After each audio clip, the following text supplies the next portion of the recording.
Welcome to the All Outdoors Photography Podcast. This podcast is about all things outdoor photography, including landscapes, wildlife, macro, and more. The show features two talented photographers, Henry Doyle and Ryan Taylor, who bring their different experiences in photography to the podcast. The show is released weekly every Tuesday at 1 p.m. Eastern Standard Time, so I hope you sit back, relax, and enjoy the show. In today's episode, we have Kyle Owen on the show, a wildlife photographer from Ohio who has a passion for photographing birds, amphibians, reptiles, and all other mammals as local parks and trails. We talk about the public's perception of wildlife photographers, our favorite moments out in the field, and why what we do matters the most to nature and the planet. And then we end the episode by amusingly touching upon superstitious creatures and cryptids that we might find out in nature. Who knows, maybe we'll find them someday.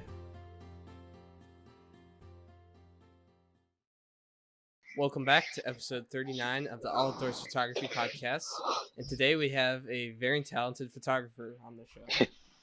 Yep, we are having Kyle Owen on the show. He's a good friend of mine. I've gone out shooting with him plenty of times, mainly for wildlife photography. And yeah, he is very talented. So thanks so much, Kyle, for coming on the show. And just tell us more about who you are and what you do.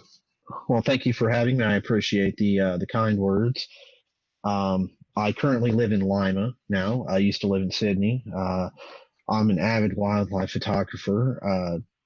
I love birds, waterfowl, insects, whatever nature throws at me. We've been given a beautiful gift, and I find it my job to capture said gift and share it with the rest of the world.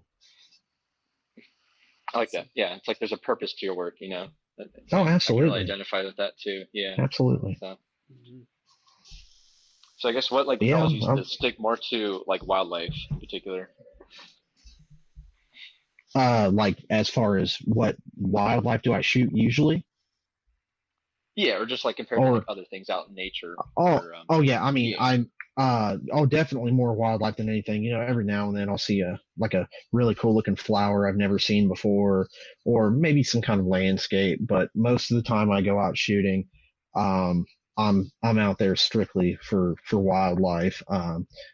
Definitely my two favorite things to shoot are frogs and turtles, the amphibians and reptiles.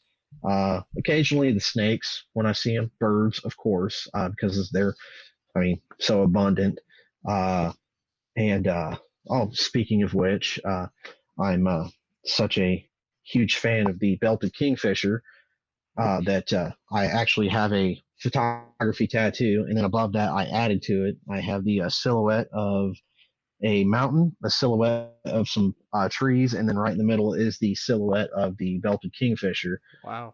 Because that's on me for life. So you can pretty much say, yeah, that's my favorite bird.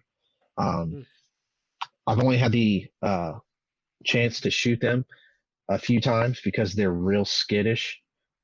Even with my 600, I've only been able to get a few photos of them, but man, they're just so majestic.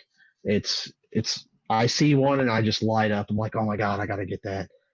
But yeah, definitely birds, reptiles, and amphibians are mostly what I go for. When I go out to a park, I make sure there's a pond or a lake or a river, a creek, so I know I can spot some of those frogs and turtles. I think it's great how you're covering reptiles as well, because I feel like a lot of wildlife photographers will just kind of go right to birds, and maybe not think about some of the other categories of animals out there. Mm-hmm. Oh, absolutely. I mean, if I come across I saw a wild mink in the park once. Oh, yeah. Wow. I believe it or not, I did not know what it was. I swear to you, I thought it was a ferret, because apparently they were in the same family. They're the only difference, if I'm not mistaken, is a small skeletal structure difference. And it was pure black, and it ran across my path, and I'm like, what was that? I wasn't able to get a picture of it, unfortunately, but if I see an animal in the wild, whether it be a mammal, a reptile, an amphibian, a bird, I don't care what it is. All wildlife to me is interesting. Raccoons, owls. Well, owls are birds, of course. But just anything I see that's an animal in the wild, it intrigues me. It's like, oh, hey, I've never seen that before. I want to get a picture of that. Skunks. Uh, I mean, anything. Hmm. I think it's like the thrill of the hunt. I bet you identify with that as well. Just seeing these things that you wouldn't see Oh, otherwise, yeah. especially with the telephoto lenses we have Yes. nowadays. Hmm. And you think about, like, just before you did, think about this, before you guys did photography and you went down to the park, probably, didn't think about, watching for this bird. I mean, we all hear birds when we're in nature. We all see things, but when you really open your eyes, when you go out and actually look for something, you find, that turtle's 100%. going to be on that log whether you see him or not. But when you're actually looking for him, it's like, holy crap, man, I just saw like 15 different things today because I was looking. Yeah, Hmm. not And just hearing looking. and everything too. Yeah, That's and yeah, I can agree with that too. Is that like before I even really photography is like the excuse for it, honestly, because like before I even had a camera in my hands, I didn't know like anything about birds or like reptiles or amphibians, but now I'm just Yeah, learning more and more about it because of that. Looking for them. right. And I tell you what, man, like when I have a bird question, it's usually straight to you, Ryan. It's like, hey, man, what is this? I am learning every day about new We all are. animals and stuff like that. But like the knowledge you have about these particular birds or whatever it is, it's like, holy crap.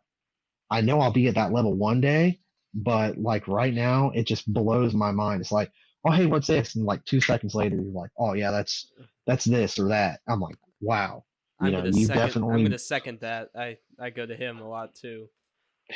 yeah, Thanks, he Yeah. knows thanks, his guys. stuff, man. He No, does. hey, man, Hey, I mean, hey, I'm gonna brush off the compliments, but I appreciate it. But yeah, there's people that know yeah, tons more than I do because you like got it's like a you food, got to give it's like credit a where credit is due. yeah, it's like a hierarchy. I go to my people for my questions, so yeah. But I really appreciate it too. Yeah, I mean, it's just you're just learning Absolutely, these man. things. So, but yeah, I appreciate it. Yeah. So yeah, so are you more of like I know the answer to this, but for our viewers and listeners, like, are you more a professional or like do you consider yourself more like a hobbyist or enthusiast? I I definitely see myself as more of a hobbyist enthusiast because photography for me is definitely a good way to get out in nature and just forget like you had a bad day or the day before, and you go out the next day in nature and you're just by yourself and you hear all these wonderful sounds and see these wonderful things. It's relaxing. So I think I'm definitely more of a hobbyist. Now if I could do it professionally, like travel the world taking pictures of all these majestic animals, oh, that'd be wonderful. But and, everybody's got to have a dream, and that's definitely mine. I would love to, go to Africa and shoot a safari, or Australia, and just everywhere. I would love to go to every country, every nation, just photograph all the different wildlife. I mean, I've got the biggest grin on my face right now just thinking about it. Do you have like a top dream location, like at the very top of your list? Top of my list, number one is the Galapagos Islands. That's a great Mm. one. I watched Did a you shoot? video. Go ahead. I was gonna say, go ahead. You're explaining it more. Oh, I watched a video on YouTube. I can't remember the photographer's name. It wasn't somebody I really follow often, and he was testing out a few different lenses and on his Sony and his Canon, and he went to the Galapagos Islands and seeing how fragile that ecosystem is and how majestic these animals that live there are. It's like that's a once in a lifetime thing, Mm-hmm. for a person like me.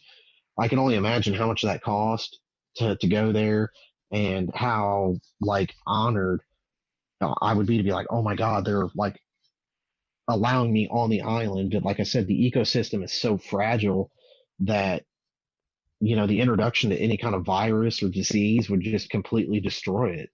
Hmm. I mean, and there are also birds there that are just not anywhere else, and reptiles, and just it's crazy. Hmm. Hmm. Yeah, I can agree with that. It's definitely, it needs to be kept and preserved, which I think it is, fortunately. Like, there isn't too much human meddling there, I think, Uh-huh. besides just people doing tours, I bet. Yeah, I think it's far enough away that it stays fairly pristine. I guess that's the nice part about being a set of islands and stuff, too. Right. You ever thought about going The to, like, the Everglades down in Florida? Yeah, I lived in Florida for 7 years, and I mean back then I was, uh, I couldn't afford a camera. I really, honestly, wasn't even thinking about it. I was more like into my video games and stuff like that. And I wish that back then, even if I could have afforded, able to afford a cheap DSLR, because back then that was years ago. They don't have the technology they have now. I wish I would have been into photography because some of the things I saw just where I lived in Florida were like, wow. I'd see them every day, but if I had a camera, I could show the rest of the world, and they'd be like, oh wow, that's cool. I've never seen one of those. But yes, absolutely, dude. On a fan boat down in the Everglades, crocodiles, all those the cranes, it's like, oh man, that would be an absolute dream come true. Yeah, I'd agree. It's interesting because like even the birds we get up here in the Midwest, like herons or egrets, like the ones up Yeah, here are very skittish. Most of them, Hmm. at least in my experience, like you cannot get close to them. But like the ones down there, they'll just walk right by you Oh on like yeah, the I mean, pier or something. It's nuts. when I went to South Carolina in March, like I saw like a rookery of like great egrets. And I could get like within like 15 feet of them, and they just didn't care at all. It was great, That's but nuts. yeah, back they're not here, skittish. they're so Yeah, scared of me. the rookeries I've seen here are like across the lake, and it's like almost a mile. But you can see Mhm. them, but they're just so far away. They just build the nest there. All that that you guys are talking about right now actually um, reminded me of something I wanted to touch on. I read a news story about, I'm not sure where it was. I might have been in California. I don't quote me on that. But they are looking into this crime. Somebody has been breaking the wings of these brown pelicans, Oh, and they're in rehabilitation now, and absolutely broke my heart to see this. Like, what kind of scumbag, or multiple people, because it has to be a human being. There's no way they've like 80 different pelicans they've found have small breaks, compound fractures, and they're all they're being rehabilitated right now, and they're offering a cash reward for anybody with information. And that just broke my heart. I want to tell everybody out there, even if you're not like really hardcore into wildlife, if you see an injured animal, please take the time to, you know, to look after, call your local rehabilitation center. Hopefully they'll come pick it up, but it's our duty to help them because they cannot help themselves. Hmm. that's a That's great that's point. awful. I didn't even know about that. Yeah, Yeah, that's just it is awful, and it breaks your heart to hear it. But I hope these people are caught, and I hope these birds all make a recovery and can get back into the wild because they are a protected species. mhm. Yeah. I mean, most of the North American birds, the native ones, yeah, are protected under law. But that's just yeah. I just can't imagine like someone deliberately doing that. Like, what's the point? To a wild bird at that too. There's there's some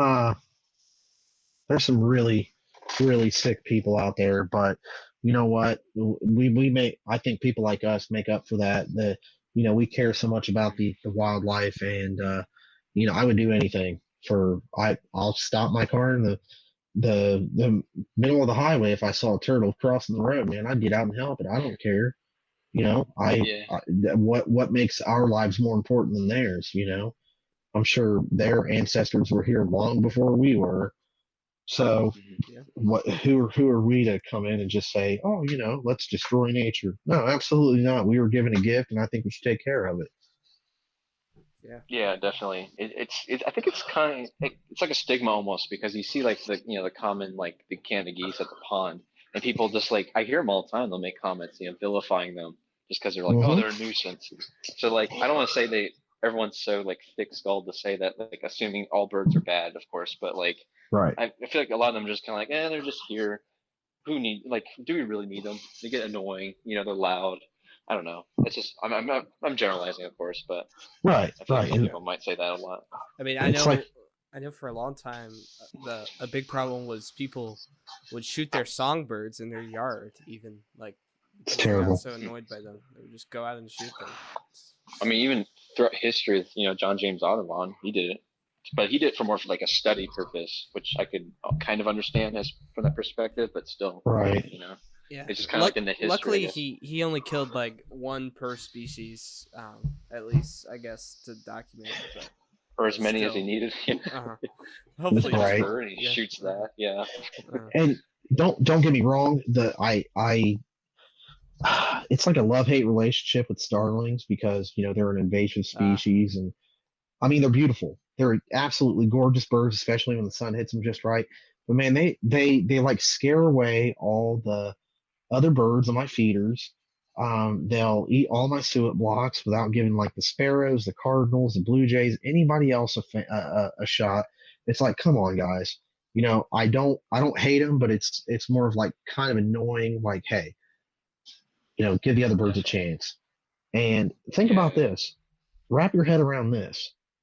If the human race were to vanish tomorrow, the birds and the wildlife would inherit the earth. I mean, they can live without us, they can coexist with us, but if we were gone tomorrow, they'd just be like, oh, okay, whatever, we're just going to go about our lives and just do what we've always done. It's like they'll we probably need thrive the birds. without us. Yeah. Right. Yeah. But if it's the other they way just take it around, back. if it's the other way around, like if all wildlife on the planet were to disappear, like I don't think that would work. We need certain animals to, like they hunt things and even insects, Oh yeah. spiders. I mean, they say there could be an invasion of insects if it wasn't for the birds. Like they're saving us. Right. Like the cicadas right now. These birds are having an absolute buffet on those things. Yeah. That's another one of the pictures I need to post if I haven't already. I was at the Columbus Zoo, and I think I was near the eagle exhibit, and I look over on a branch. There's a starling with a fresh, like, it had just shed its skin, a cicada, and this starling snatched it right up. I got a picture of it with like a big old cicada in its mouth. Like I went to the zoo. Oh, I made a comment. I says goes to the zoo, takes a picture of a starling. And but it was so cool I couldn't pass it up. My sister's like, what's it got in its mouth? And I zoom in, I'm like, oh man, that thing snatched up a fresh cicada. It was really cool. I'd never seen anything like that. But we all get lucky. We all see some things that are like, oh my God, there's no way anybody else is ever going to see anything like this again. Or if they do, they're not going to, they'll just see it, not photograph it. So it's one of those moments where you're like, yep, I want to take a picture of that. Yeah, so kind of leading off of that, what would you say are kind of like some of your rarest things you've ever seen?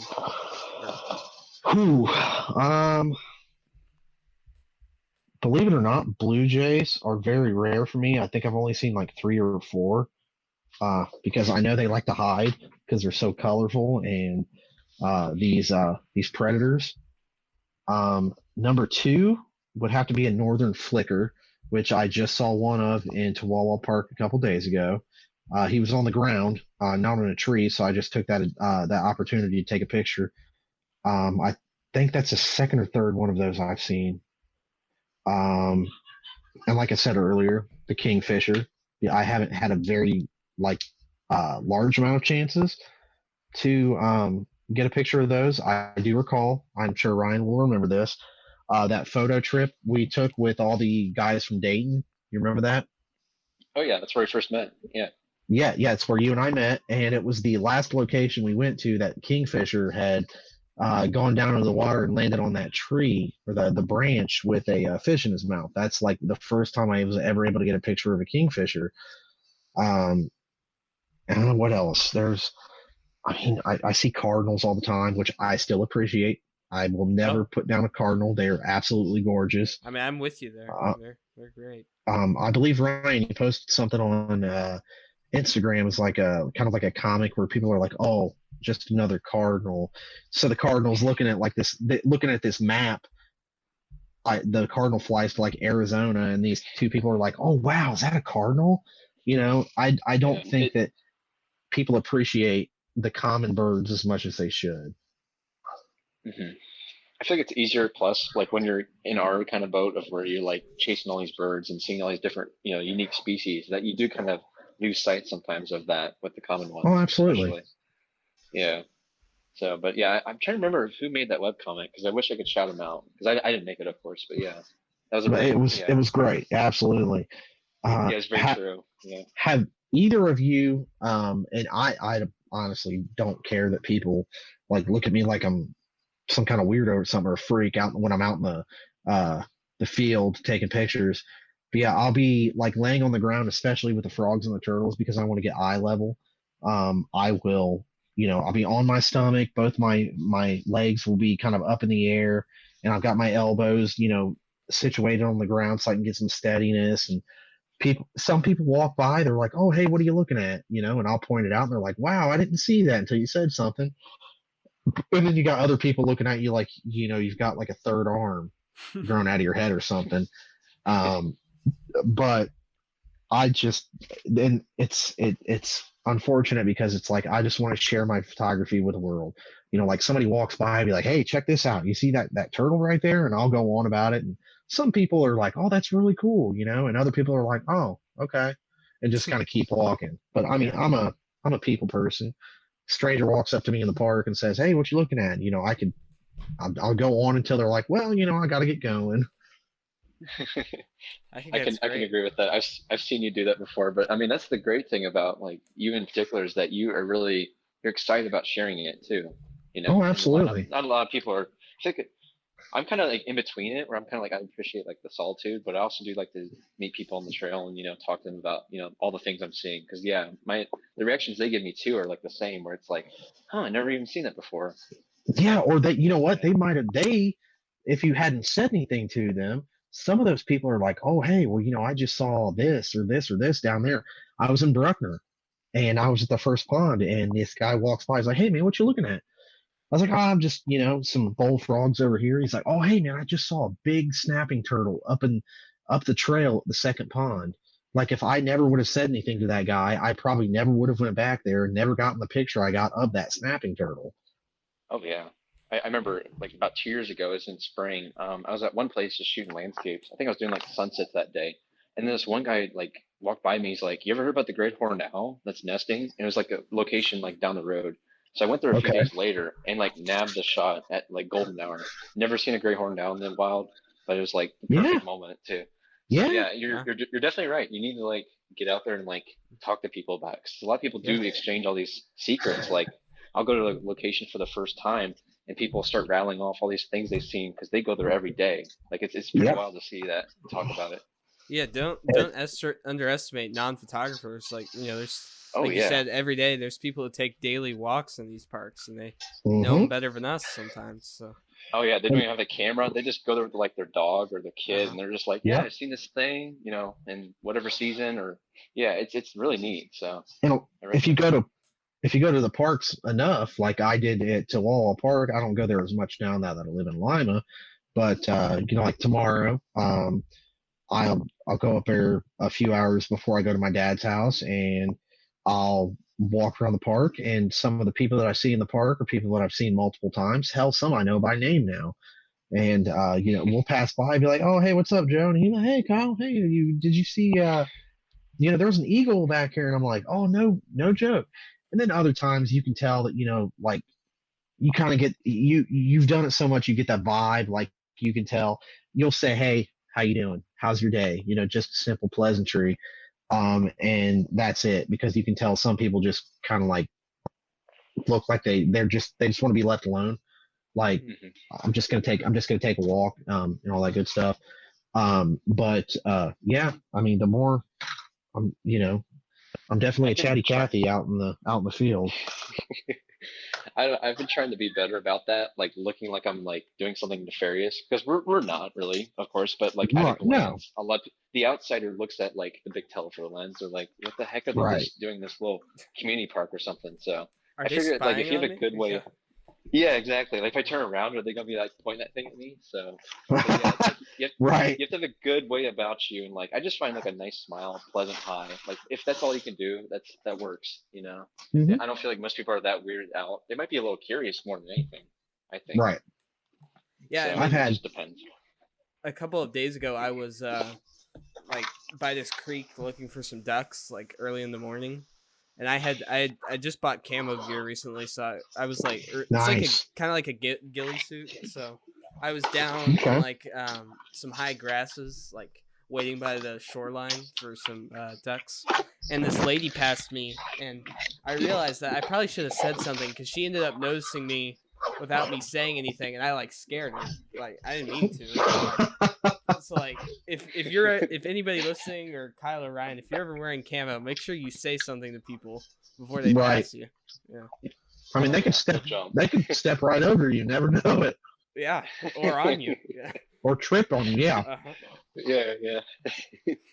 Well, yeah, That's I not try to be smart about it, like not wear ghillie suits in public areas, of course, because that's just weird. I hardly ever wear one, but if I do, it's like a wildlife area, because like some hunters or something might see me, Mm. but I don't go during hunting season, so I guess not. Actually, not think about Yeah, it. don't want to get But shot. But yeah, that's true. So uh-huh. avoid those times of the year, I guess. Was it September to January for Uh-huh. like deer, I think, Yeah, or I mean most mammals? that's the struggle with that. Like you want to wear bright colors so you don't get hunted by hunters, but then you want to hmm wear neutral colors so you don't get spotted by birds. I mean, It's a I struggle. used to wear camouflage a lot, that like in like past years, but I really don't anymore. Like I'll just wear earth tone stuff usually. Uh-huh. Okay. Now, I think I never really thought about that, because I'll just kind of, go out and shoot my clothes. But the lens, I bought the camo cover for my lens, and it's got just like the woodland camo on it. Mm-hmm. And Hmm. people are, I mean, they'll make comments like, oh my god, that lens is that had to be expensive lens, or people will joke because it's got camo on it. It's like, hey, where'd your lens go? I'm like, oh, I haven't heard that one before. um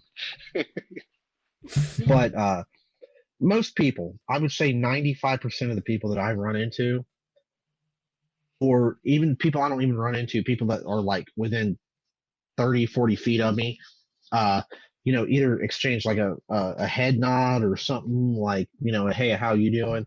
Very rarely have I come across people that were like weird. Okay, so in Chihuahua Park, there is a creek, and at certain points of this creek, across it, there's like playgrounds. So like the kids will come running over and be like, oh, what's in there? And their parents are like, oh, hey, get away from there. They're not like Oh. uh saying anything to me. They're just like, oh, hey, get out of his way, let him do what he's doing. But some parents are just kind of weary, and I understand this day and age.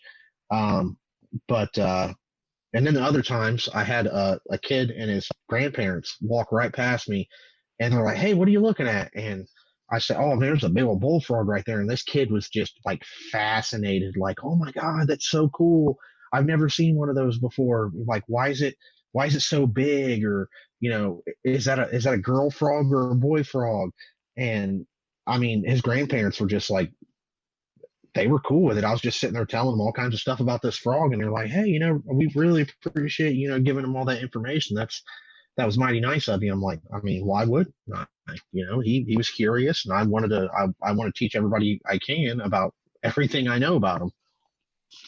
I think you would make a great photography guide sometime. Like Dude, that'd be so much fun. I could see you leading a tour at like the local park district. That'd be really cool.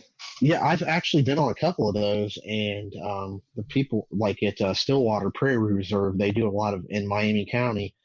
They do a lot of stuff with the parks, and I said, man, I could really see myself doing this. Like pointing out, oh, hey, look, that's a such and such, and this tree is this particular kind of tree, and this is the history of the park, and I'm like, hell yeah, I can see myself doing that'd be cool as hell. Man, that's where I'm at too. There's a local nonprofit that basically has this open call for anyone to do like guided hikes, and I need to like set one up for photography because I feel like it'd be a lot of fun. You have to. That'd be awesome. Yeah, eventually at least though. But I find often in my experience is like I'll be at the community park, photographing a duck or something, and like it's like people are walking by it, and it looks like I'm pointing the lens at them. I'm like, no, I'm just off to the side. Yes, Yeah, I've had that same problem. Yeah, it's like always like circumstance of that where I'm like, man, it looks like I'm just like shooting your kid, but it's like I promise, it's the bird that's like 5 inches off to the right. Right. I promise. Right. Like that's the same thing I've had a problem with. Like I'm shooting from across like the playground. It's like, hey, I'm just taking a picture of this frog, not you or anybody. Yeah, people don't realize how narrow a telephoto lens is. Like how narrow the field of view is. Mm-hmm. Yeah, it's funny. I think it's amusing how it's like when they think the size of it matters too. When I'm like, no, I mean the camera's worth twice as much as this lens, or vice versa. Like, well, unless you have a 600 f4. But... yeah, like that Sony G Master $13,000 lens. I want the Canon version. A 600 f4. I never thought that was going to be possible. That's crazy. I mean, they also have they have 400 2.8s, which is insane. That's nuts. And I was reading about like wildlife video. I guess you could use this for photos too, but they have a 50 to 1000 millimeter cinema zoom lens for wildlife cinematography that goes all the way to 6.3 at 1000, but that's 50 to 1000. What? It's crazy. Yeah. Ooh, what's the sticker price on that? $72,000. Oh my god! You guys want to split it? Yeah, I was like, dude, that's how much I paid for my house. You want to have a actually more, account? Right? My god. Oh gosh, that's awful. I guess that's a nice segue, but like, what gear do you use typically? Not that lens. No. Yeah, do you use that lens? Oh gosh. Wow. Oh, me? Yeah. I'm sorry. I'm sorry. I kind of spaced there. It's all good. I have a Canon 60 Mark II and a Canon 80D, which my girlfriend uses now because we've shot a couple weddings together. I'm not like a huge fan of portrait photography, but hey, it's good money. So mostly I'm using my 60 Mark II. I've got I think it's the 51.4, the 85.18, the 150 to 600 Tamron, the 100 to 400 Tamron, a 100 millimeter macro. My wide angle, I think it's a 10 to 22, but that's only for the crop sensor, which drives me nuts. Who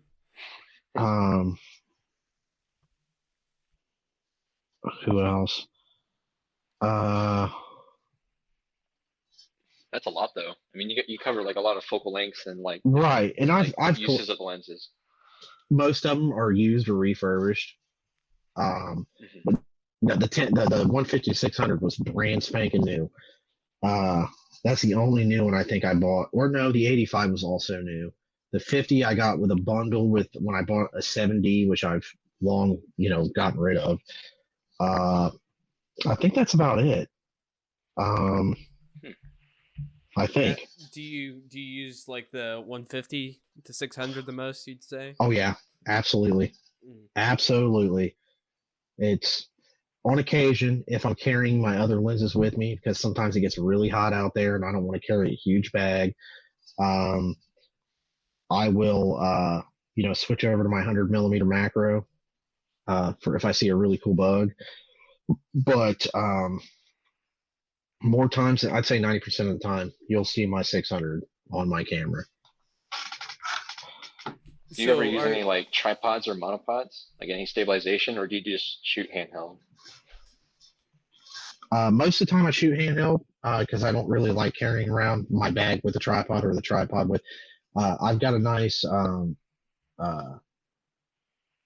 the shoulder carrying strap for my camera, so it takes a lot of that weight away, so I can carry it around for a long time during the day.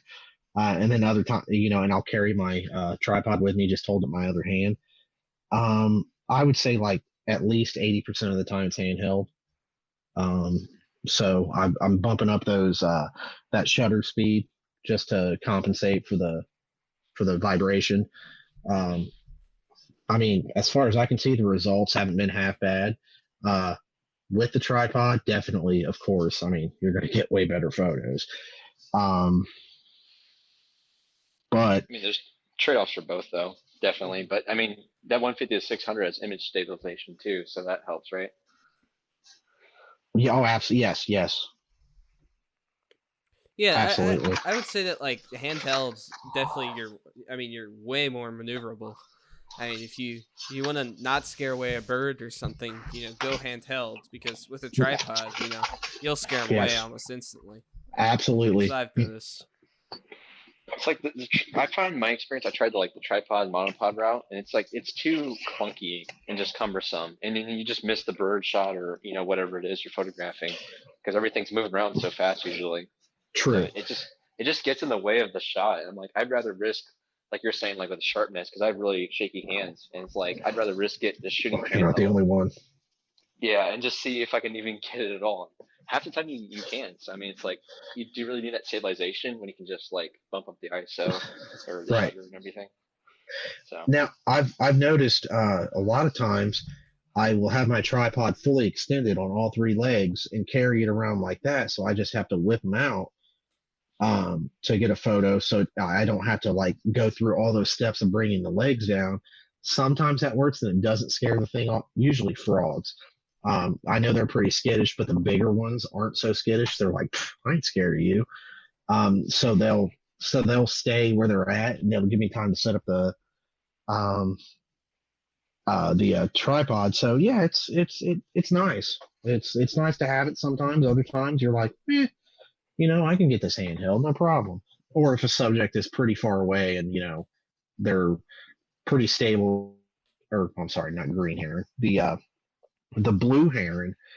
There was nests near this restaurant in Port Jefferson has a pond next to it, and all these animals know they're safe there because they can't be hunted.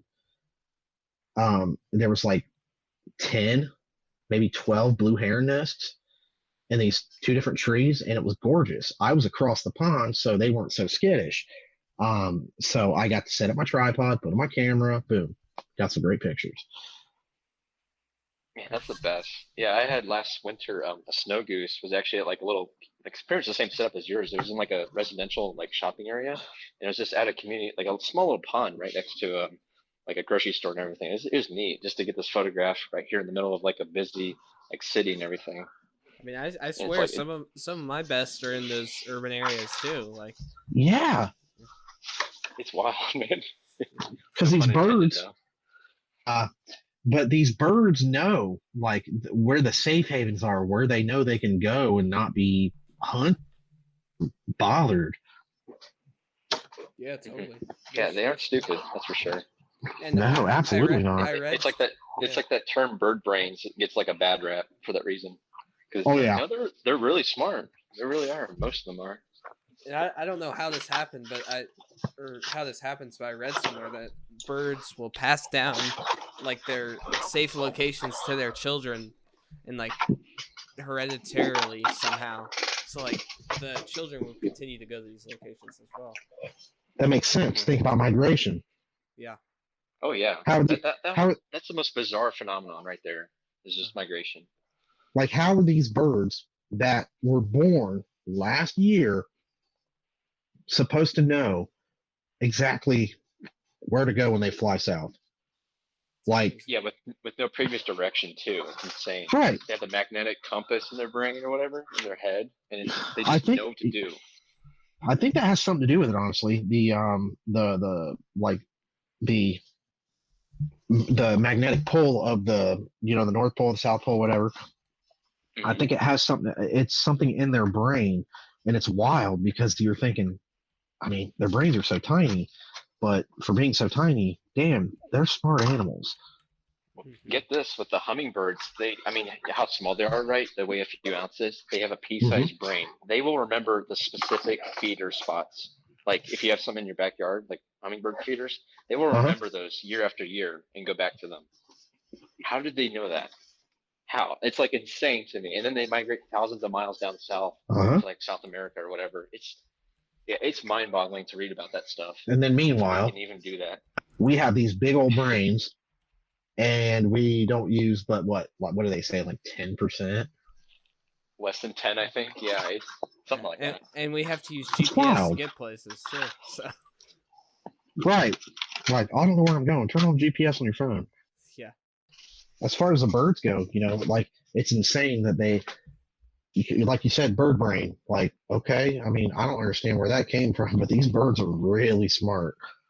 So, you can talk crap all you want. These birds know where to go to get food, know to fly south when it gets cold. It blows my mind. But it's wild.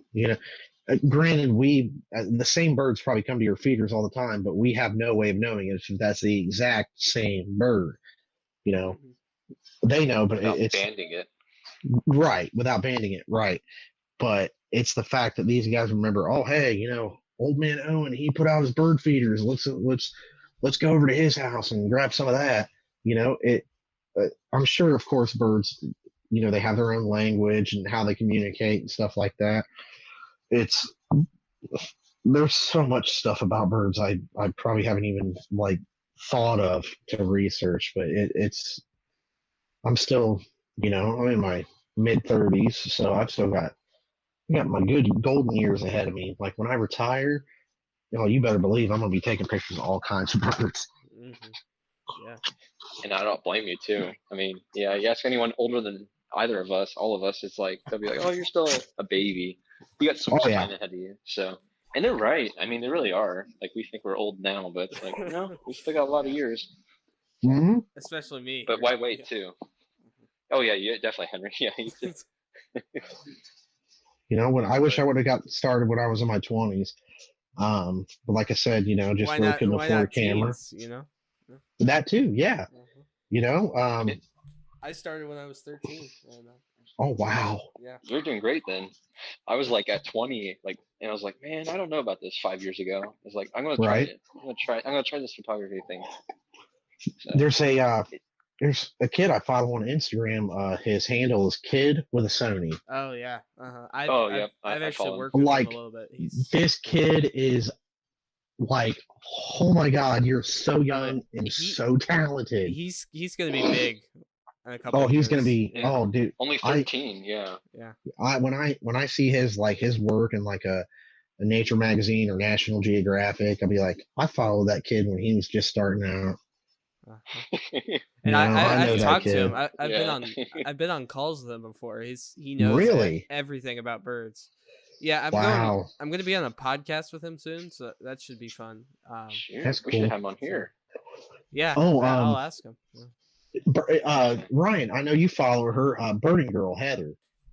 Yeah. I actually reached out to her and said, hey, you really know your stuff, and I really enjoy a lot of your photography and your knowledge. I said, one of these days we should get a group together and kind of meet somewhere where it's kind of like all in the middle for all of us, or somewhere near there, and just get a big group of birding photographers and just spend the whole day just talking about birds and going to these new locations that maybe none of us have been to before, and teaching each other. And she's like, oh hell yeah, I'm down for that. And I thought that was a really cool idea. I think kind of like we did with the Dayton photography group. That's great. I think Yeah, I mean that group in particular is starting this back up again, like hopefully Thank soon. God. Yeah, I know. But I was actually honestly on my own. I was thinking about doing some kind of photo meetup, and maybe like a wildlife one specifically would be great. So yeah, maybe we could all meet up. Dude, Maybe I'll even Yeah, drive somewhere up for that. centrally. Yeah. What's that? most of the time on the weekends, I don't, I've got a Monday through Friday, second shift job. Well, actually, I'm about to be on third shift, after our 4th of July shutdown. But, yeah, man, that would be great, and if anybody out there is listening, hears this and, wants to get in on that, if you're from, around here, I'd reach out to, Midwest. reach out to one of us. I'm all about meeting new people and learning new things about, uh, birds or any kind of animal that I've never known before. So yeah, absolutely, man. The more the merrier now that COVID's kind of winding down. Yeah. Yeah, it's been a long time coming for that. Yeah, I know. I'm really glad to get out. Yeah, and meet more people that way, network, and yeah, all that stuff too. I'm sure the birds were like, what's going on with all these humans, man? What's everybody losing their mind for? They're just living their life the same way they were before COVID. And, then we go all nuts and like, they're like, hey, we got a lot more food nowadays. What's going on? Now, Kyle, I mean, do you subscribe to the popular conspiracy theory that birds are drones Oh, made by the government? birds aren't real. Yeah. Yeah. The Reagan administration. Uh-huh. It's I can't believe we're talking about this. it's more funny to me. I saw a T-shirt that said "Birds aren't real," and it had like a bird with some binoculars. It's silly to me because the fact that there's probably more birds on this planet than there are human beings. It's just hard for me. It's funny. I don't take it very seriously. I don't know if there's anybody who really does. Right. It's funny. There's TV interviews and people like the news anchors are laughing because they're just like, oh yeah, you think this is a joke, right? And they're like, no, like, no, this is serious. Actually do believe it. I mean, I believe the Loch Ness monster of Bigfoot exists more than I do that birds are were not real and they're drones taken over by the government. Yeah, that's. I'm low key fascinated. If you ever like talk to me personally, I'm low key fascinated to like cryptids. So like Bigfoot, the Ohio grass man, the Yeti, all the weird like whoa. just all the big creatures there. Yeah, what was that third thing you said? The Ohio grass man? Oh yeah, Urbano Ohio grass man. Yeah. Get out of here. No way. No, I'm not. It's basically like a Bigfoot that like lives in the swamp at Cedar Bog. I'm not even kidding. So what you're telling me is people believe there's a real life swamp thing. Like a swamp monster. Like Shrek. No. It's no, basically like Bigfoot from DC. Yeah, swamp thing. Yeah. Kind of like Mothman in Virginia. Yeah, that one. Yeah. Or the Jersey Devil or Louisville has the backstory starts with like who is it? Like I think it's this couple late at night or like driving on this rural road, like right next to the bog, and it's like a straight road basically, and there's like a fence on the side to keep the grassman in like the bog and everything. And apparently it like came out and it's like 9 feet tall. It's like just a big hulking creature. Wow. Right. I could be a little off with the number, now, but yeah, it's you're like talking very, about like it's real. Like, is there actually a fence there to keep it out, so to say? I just was there like a month ago or something. I didn't see the fence. I don't believe. See, I'm not gonna lie. I love how I love that the podcast went from like, hey, let's talk about wildlife to this. It's great because it's like we're not taking it too seriously, but at the same time, viewers or our listeners, sorry, like hear this and be like, oh wow, they're probably gonna go, hey, they're gonna get on Google, Ohio grass man. To be fair, this one had a good nice. We start out very serious talking about the planet and conservation, but it kind of yeah. I do want to mention one more monster in Louisville, Kentucky, where I live. It's called the Goat Man, and I can't tell you like what? yeah, I can't tell you I can tell you how many sightings we've had. So there's this bridge down in like this giant park, and people will climb up on the bridge at night and try to see the goat man. It's kind of sad. There's literally there's been like hundreds of deaths on that bridge because they're looking for the goat man, and they end up Oh, getting my run over Lord. by a train. But there are It's called a pictures of like sacrifice. a goat-like man up there. A goat man. Sacrifice. Yeah. Oh my gosh, Kyle, you would love this one. In Loveland, Ohio, in Loveland, Ohio, there's one called the Loveland Frog Man. It's a giant humanoid frog that you see at night. I'm gonna make it my life's. I'm gonna make it my life's mission to find this SOB. Like, look him up, dude. But the problem is like he was only sighted multiple times, in I think it was the 70s or 80s, and it was usually by policemen for some reason at night. But yeah, he's a giant humanoid frog about the size of a human. I just Googled this and I found a picture. It's a literal frog next to a guardrail. Like it's a giant frog. Out of a comic book, doesn't it? It does. Like a police sketch, I guess. But now you've got me. Oh, okay, dude. There's a T-shirt that says "I saw the Loveland Frogman." You need that shirt, Kyle. I'm absolutely in love with frogs, and they fascinate me. It's oh my god, they have a Loveland Frogman race, paddle bike run. I think I love nothing more than like when a city like really just relishes in like something like this, like Loveland. Oh, we just love that. Like, there's a gift shop, for like the Frogman. I Right. just think it's hilarious when people like the Mothman. They do that. Like that whole town. What are you is just what are you about it. famous for? Oh, we have a Frogman. I've been to that town Like- actually before, and it's really beautiful. So yeah, there's nothing really saying it's like screams Frogman to me. Like just passing through it. Anybody listening to this, after this recording is released, do yourself a favor, go on Google and Google the Loveland Frogman. You will not be disappointed. And the This will be the Louisville shot Goat of your Man, too. career. Yes. And the Ohio It's- Grassman, Urbana Grassman. Yes, If the you Urbana guys grass. want to look up Louisville Goat Man right now, the images are terrifying. And these I are gotta like see this. these are like actual images that people have Nightmare taken. fuel.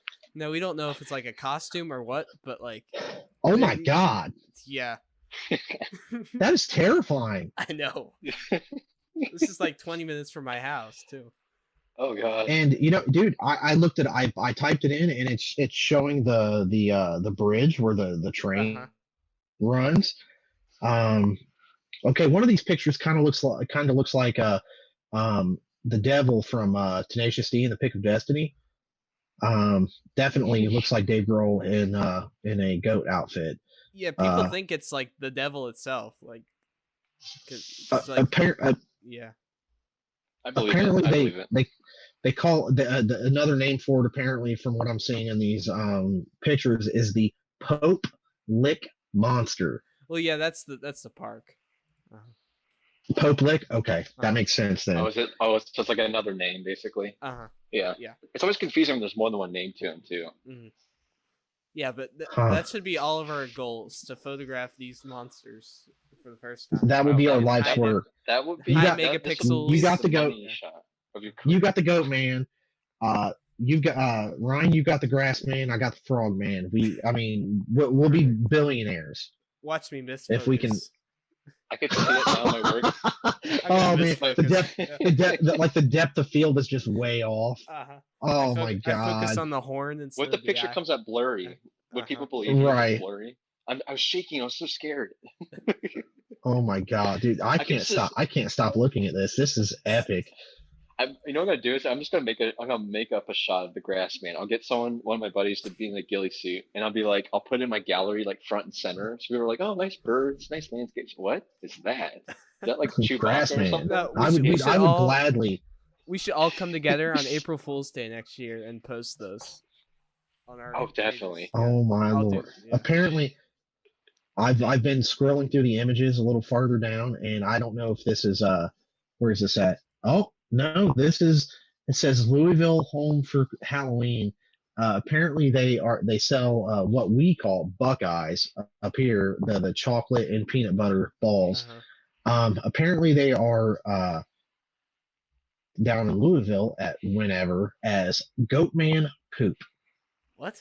I'd never heard Yep. that. That's Look it up. Look it up. Goatman poop, and it's peanut butter dipped in rich chocolate. So Okay. a Buckeye. Wow.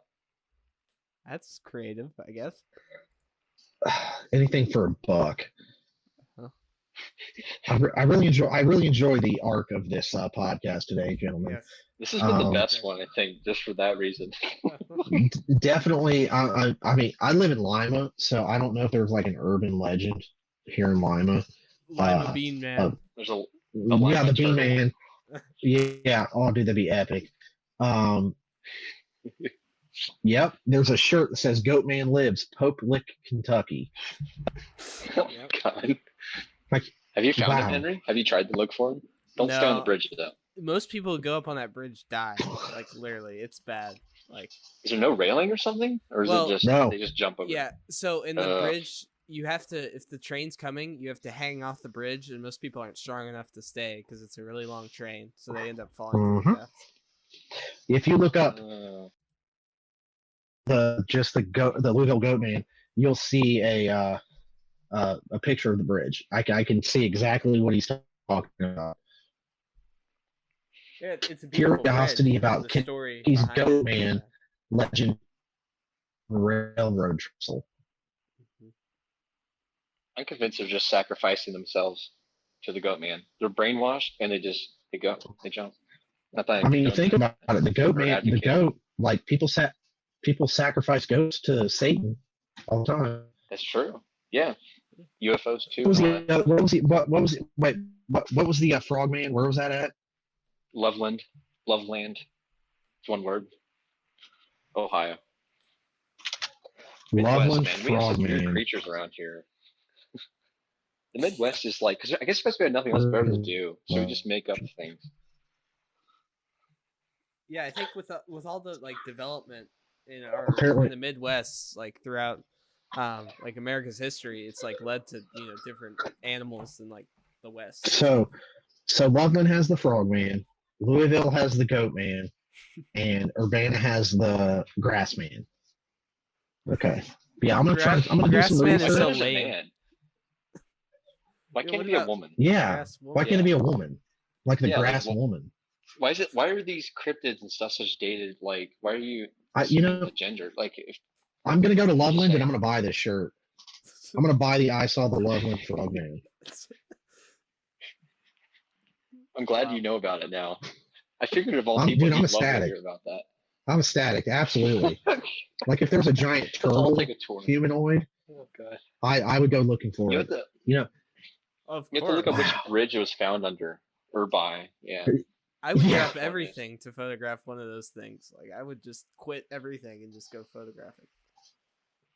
I'm just gonna like quit my job. Yeah, I'd sell it to quit my job, move to Loveland. Sell my house and everything I own. Photojournalism. You would get the shot of your career, and like it'd be, let's say, think about lighting. It's crystal clear. Yeah. It doesn't even have to be good lighting. Like that, if it's rare enough, they'll take it. Look at the guys that dedicate their lives to finding Bigfoot. And they still make money. Or the Yeti in Nepal. I mean, or ghost hunters too. They're pretty. I'm gonna get a hold of. They're pretty sure at this point that the Yeti is real, or was real at some point in Nepal. I'm gonna get a hold of National Geographic or the History Channel or whoever, and I'm gonna get a show. Or kind of a. This is actually a real example. Is those photographers that hunt the spirit bears? Have you ever heard of the spirit bears? Oh yeah, I think so. I think I have heard. No, I haven't. So they're like. I have not. They're white bears, but they're not polar bears. They're not albino, but they're these white bears that live in these what the hell are they? Alaskan islands. I think it's Alaskan islands, and also in Canada in these rainforests. And they're more like of a brownish white color, and I believe they're most similar to brown bears. I think. Okay. Cool. They're called spirit bears. They're extremely rare. Huh. But there's people who dedicate their lives just to getting shots of spirit bears. Spirit bears, the Jersey Devil. Do you think and there's like, like a niche photographer, like a, I don't know what you call it, like a supernatural photographer that just like hunts down these things? Do you think there's one there's out there? got to be. There's got There to has to be. be. There Yeah, I mean, has to be. National Geographic sends people on assignments all the time to get these just For this the one animal. Grass you know? man? Grass man. Oh my Hey, god. go find your first assignment. Go find the goat man, and then they quit because they can't find it. Like they fail the assignment. They get run over by a You're train. fired. They just fall on the bridge or off the Uh-huh. bridge. That'd be so terrible. Ugh, man.